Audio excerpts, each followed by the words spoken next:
Olá, queridos alunos do Colégio Santa Maria de Abreu e Lima, o pessoal aí do segundo ano, professor Marco Aurélio, com Química 2. Vamos conversar um pouco sobre propriedades coligativas.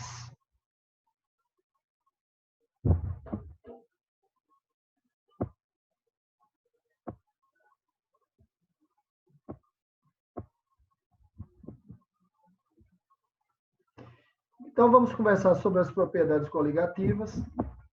E aqui está alguns detalhes importantes. Então, consiste no estudo da mudança nas propriedades de um solvente puro ao adicionar um soluto não volátil. As mudanças nas propriedades dependem exclusivamente do número de partículas. As propriedades analisadas são pressão máxima de vapor, temperatura de fusão e ebulição e o fenômeno da osmose. Entendendo essas propriedades. Então, a pressão máxima de vapor e a tonoscopia. A pressão máxima de vapor é a pressão exercida pelos vapores sobre o líquido, quando em equilíbrio entre as fases líquida e vapor é atingido na mesma temperatura. Então, veja, quando a gente fala de pressão máxima de vapor, a gente está comentando sobre a capacidade que um líquido tem de evaporar. Então, existem líquidos que evaporam mais rápido do que outros. Por exemplo, o éter é mais volátil do que a água, porque o éter tem uma pressão de vapor maior do que a água. Pressão de vapor é aquela exercida, é aquele peso exercido na superfície de um líquido quando os dois sistemas estão em equilíbrio dinâmico, ou seja, um se transformando no outro. Quanto maior a pressão de vapor de uma substância, mais volátil ela é, mais fácil ela muda de líquido para vapor, menor o seu ponto de ebulição. E quando é que duas substâncias têm a mesma pressão de vapor? Quando está fervendo. Porque para um líquido entrar em ebulição, ou seja, ferver, sua pressão de vapor tem que se igualar à pressão atmosférica local. A nível do mar, 1 atmosfera ou 760 milímetros de mercúrio. Então, vamos conhecer aqui agora algumas simulações que falam sobre a pressão de vapor. Então, vou tentar mostrar aqui para vocês como é que isso está acontecendo. Então, veja, inicialmente, o líquido ele começa a evaporar, os vapores vão entrar aqui por essa abertura e vai empurrar o mercúrio para baixo. Dependendo da altura que os vapores empurrem o mercúrio para baixo, você tem aqui o cálculo da pressão máxima de vapor nesse líquido. Então, a gente também pode entender de uma maneira diferente a velocidade de evaporação com a velocidade de condensação, quando as duas se igualam, caracterizando, estabelecendo um equilíbrio dinâmico, quer dizer, o vapor se transforma em líquido, o líquido em vapor. Então, é nessa maneira que você vai medir a pressão máxima de vapor. Eu vou agora aqui com vocês, a gente vai bater um papo aqui sobre essa pressão máxima de vapor, aqui nesse outro compartilhamento. Então, por exemplo, você tem aqui o vapor da substância, água e etanol. O vapor, quando em equilíbrio com o seu líquido, vai entrar por esse tubo aqui e empurrar o mercúrio para baixo. É exatamente isso que vai acontecer. A gente vai precisar que o mercúrio seja empurrado aqui para baixo para ver quem é mais volátil e quem é menos volátil. Então, está aqui a água, ó, olha aí, ó, ela conseguiu. Eu queria que vocês olhassem para cá. Eu vou colocar novamente, tá? Então, colocando a água aqui novamente, ó, veja que ela está empurrando aqui, ó, aqui. Já quando você coloca o etanol, ele empurra muito mais, ó, ele desce muito mais, ele empurra a coluna de vapor, porque ele tem mais vapores aqui. O etanol evapora muito mais rápido do que a água. O etanol ele é mais volátil.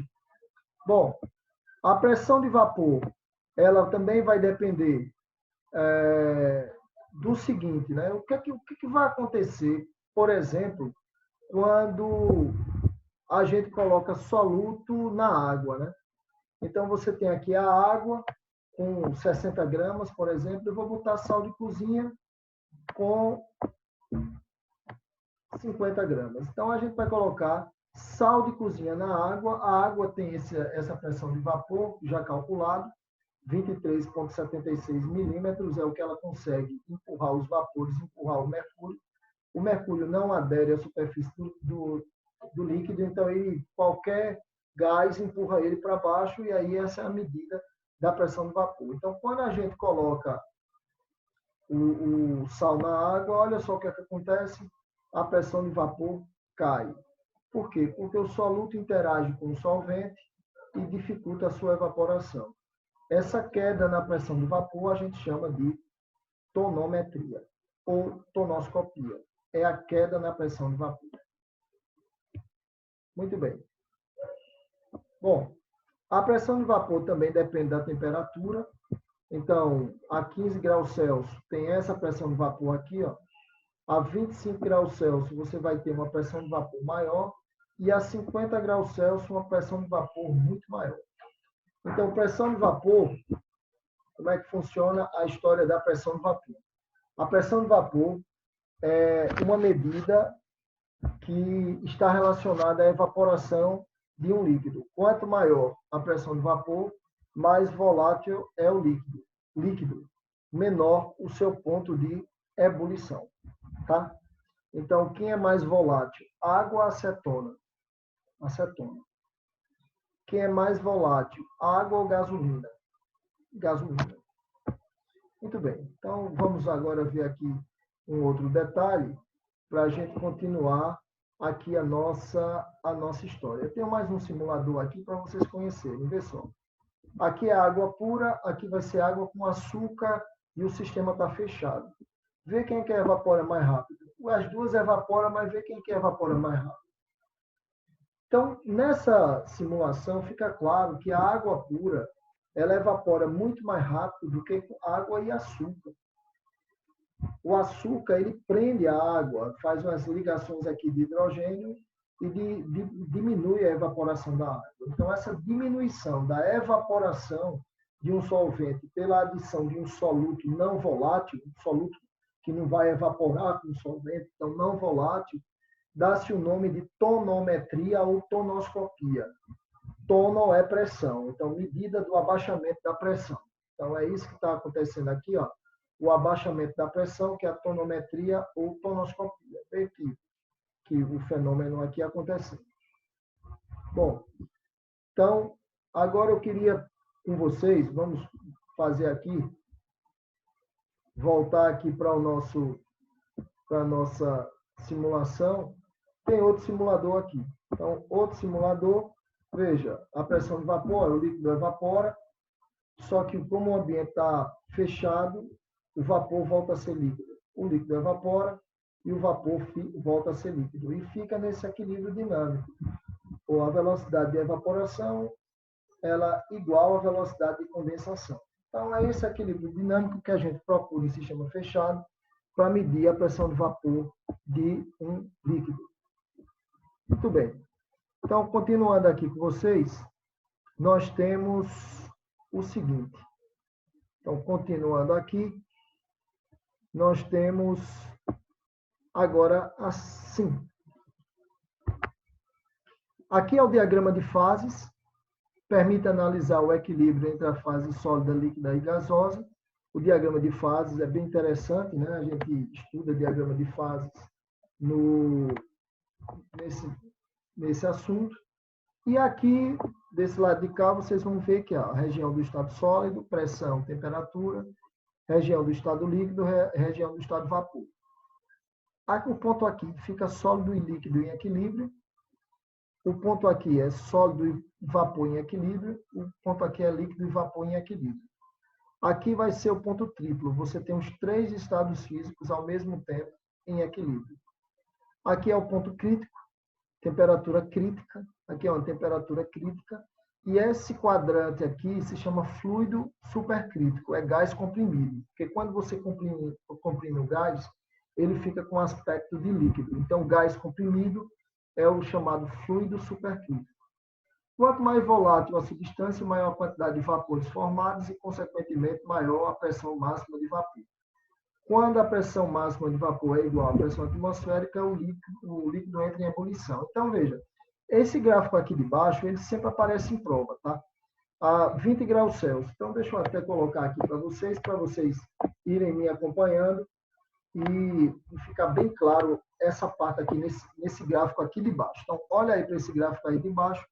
Você tem a 20 graus Celsius, que é mais volátil, é a água, essa curva preta, é o etanol, vermelho é o metanol, acho que o verde, ou disulfeto de carbono. Quem é que tem maior pressão de vapor? O disulfeto de carbono. Ele é 40 quilopascal. A água é quase zero. O metanol é o quê? 12, 13. Então, o mais volátil é o disulfeto de carbono. Agora aqui, a 40 graus Celsius, quem é o mais volátil? O mais volátil é a água, é o etanol, é o metanol, é o disulfeto de carbono. O disulfeto de carbono é ele que está mais alto, indicando que ele tem mais pressão de vapor. E quando é que esses três vão ter a mesma pressão de vapor? Quando estão fervendo.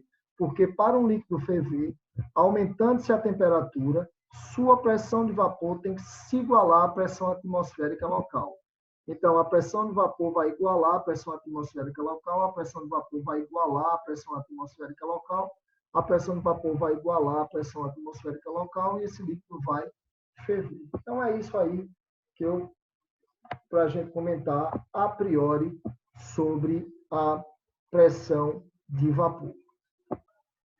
Bom, eu tenho mais uma simulação aqui para vocês verem como é que vai funcionar. Deixa eu colocar lá aqui, que vocês estão vendo agora aqui o seguinte. Então, colocando aqui, ó, mais uma vez, nesse simulador, o que é que está acontecendo aqui nesta simulação? Então, essa simulação ela está indicando exatamente o seguinte: quando a gente compara duas substâncias, por exemplo, metanol e pentano. Então, metanol e pentano. Olhando para cá, a 0 graus Celsius, quem é mais volátil? O metanol, 38,95 milímetros de mercúrio, ou o pentano, 191,7 milímetros de mercúrio. O pentano é mais volátil. Então, quem é mais volátil? O benzeno ou o ácido fórmico na temperatura de 100 graus Celsius. Então, veja, o benzeno é 1.334 milímetros de mercúrio e o ácido fórmico 745. Então, o benzeno ele é mais volátil, ele tem uma pressão de vapor, ele evapora com mais facilidade nessa temperatura do que o ácido fórmico, que é o da formiga. Então, era inicialmente isso que eu queria conversar com vocês sobre a pressão de vapor e o diagrama de fases. Voltando aqui para o nosso slide. Então, voltando aqui para o nosso slide, você vai ter o seguinte. Então, deixa eu colocar aqui vocês novamente aqui no slide para a gente prosseguir com o resultado. Uma panela de pressão, o nome já está dizendo, né? A pressão. Então, a água ferve a 100 graus Celsius a nível do mar e numa panela de pressão ela vai ferver a 120 graus. A cada 1 atm aumenta 10 graus Celsius. Aí dentro da panela de pressão você tem 2 atm, tá certo? Então 115, 120 graus. Então se a temperatura é maior, é claro que o tempo de cozimento vai ser menor. Muito bem. Então, voltando aqui, tonoscopia é o estudo do abaixamento da pressão máxima de vapor de um solvente por meio de adição de solutos não voláteis. Temperatura de ebulição e a ebulioscopia. A ebulição é a passagem de um líquido ao estado de vapor que ocorre acompanhado pela formação de bolhas. Então, a evaporação acontece na superfície do líquido, enquanto que a ebulição, a pressão de vapor tem que se igualar à pressão atmosférica local, formar bolhas. as bolhas se formam de baixo para cima, aumentando de tamanho de baixo para cima, indicando que houve aí a ebulição. Ao adicionar um soluto não volátil, ocorrerá o aumento da temperatura pelo qual o líquido passa para o estado gasoso. Então, no que você tem a água fervendo a 100 graus Celsius e você coloca um sal, significa dizer que vai acontecer um fenômeno chamado ebuliometria. E a ebuliometria é o aumento do ponto de ebulição. Muito bem. Então, a ebuliometria é o estudo do aumento do ponto de ebulição. Se o caldo ficou mais grosso por conta do sal que está sendo adicionado, o ponto de ebulição vai aumentar. Então, o aumento do ponto de ebulição de um solvente por meio de adição de um soluto não volátil. E em se tratando da temperatura de fusão, que é a crioscopia, né? Crio significa frio. Fusão é a passagem de sólido para líquido. O estudo da crioscopia baseia-se no abaixamento da temperatura de congelamento da substância, fazendo com que a mudança de estado físico seja dificultada. Então, quando bota sal no gelo, o gelo vai derreter, mas vai ficar com um ponto de fusão mais baixo. Tá? Ponto de fusão mais baixo. Então, dependendo aí da quantidade de sal que se coloque, ao invés de ser 0, vai para -2, -3, -4. Então, crioscopia é o abaixamento do ponto de fusão do solvente quando se adiciona solutos não voláteis. Crioscopia é o estudo do abaixamento do ponto de congelamento de um solvente por meio de adição de soluto não volátil. Bom, eu tenho aqui para vocês exatamente uma simulação para ajudar a fixar esse assunto, tá? Então, o simulador ele existe para ajudar vocês. Então, vejam, estamos aqui no calor, vamos trabalhar com a água, vou colocar uma certa quantidade aqui de água e vamos colocar também com sal de cozinha, então, uma certa quantidade de sal de cozinha. E vocês vão ver o que acontece com o ponto de ebulição da água quando se adiciona o chamado sal de cozinha. Então, o que vai acontecer com o ponto de ebulição da água? Então, lembrando que o ponto de ebulição da água a nível do mar é 100 graus Celsius. Então, colocando sal na água, aqui está em cima, ó, o ponto de ebulição 100 graus Celsius, ponto de fusão 0. E aí, ó, foi para 100,83, 81, 83. Então, o ponto de ebulição aumenta, é o que a gente chama de ebuliometria. Agora, vamos trabalhar com fio. Vamos colocar sal no gelo. Olha o que acontece. Né? Quando você coloca sal no gelo, o gelo vai derreter, né? O gelo derrete, mas olha o que acontece com o ponto de fusão. Inicialmente, o ponto de fusão da água pura é 0 graus Celsius, e a gente vai agora ver o que vai dar com o ponto de fusão. Você percebe que agora o ponto de fusão está sendo abaixo de 0, ó, -2,42. Então, -2,41, -2,42 vai ser exatamente a criometria. Então, os três efeitos coligativos são tonometria, que é o abaixamento da pressão do vapor, o líquido evapora menos, é como se o soluto segurasse o solvente, ebuliometria, que é o aumento do ponto de ebulição, e criometria, que é o abaixamento do ponto de fusão. Abaixamento do ponto de fusão. Então, vamos continuar aqui. E você vai ter agora a osmose. A osmose é um fenômeno relacionado à passagem espontânea de solvente por uma membrana semipermeável, devido à diferença de concentração. Muito bem. Eu tenho aqui, ó, a membrana MSP, semipermeável.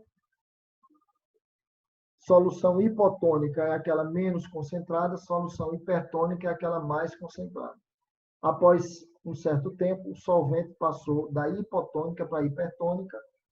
Essa solução hipotônica ela diminui de tamanho, diminui aqui o tamanho dela, e a hipertônica, por ter recebido água, aumenta o tamanho. Muito bem. De acordo, deixa eu colocar aqui para vocês, ó, de acordo com as diferenças nas concentrações, o meio hipertônico é o mais concentrado, o meio isotônico é a mesma concentração, o hipotônico é menos concentrado. Então, supondo que uma célula vermelha, uma hemácia, seja colocada no meio hipertônico, então ela vai perder água e vai secar, vai crenar, é a crenação. No meio isotônico, ela vai ficar o mesmo volume, e no meio hipotônico, ela vai receber água e vai lisar. Então, a osmometria é o estudo do aumento da pressão osmótica por meio da adição de um solúvel não volátil. Muito bem, então, a gente agora vai ver numa simulação esse fenômeno da osmose, que eu julgo bastante interessante. Então, veja, você tem agora aqui o seguinte, a membrana semipermeável, aqui nós temos o solvente puro, água, e aqui água e sal, por exemplo, a membrana não deixa o sal passar. Então, o que é a osmose? A passagem do solvente do meio menos concentrado, lado esquerdo, para o meio mais concentrado, lado direito. Agora, o seguinte, se por acaso a gente aplica uma pressão, no meio mais concentrado, e a finalidade dessa pressão aplicada no meio hipertônico, o lado mais concentrado, seja equilibrar a osmose, 2 e 2, ó, observa 2 e 2, isso aqui é conhecido como pressão osmótica. A pressão osmótica ela é calculada igual a gás, a equação de Klepper. A equação de Klepper ela é PV igual a nRT. A equação aqui osmótica, essa daqui, ó, do meu lado esquerdo, vai ser πV igual a nRT. Π não é de 3,14, π é de pressão osmótica. Se por acaso eu continuo apertando essa seta aqui para baixo, o líquido vai sair do meio mais concentrado hipertônico em direção ao menos concentrado hipotônico. Vai ser o que a gente chama de osmose reversa.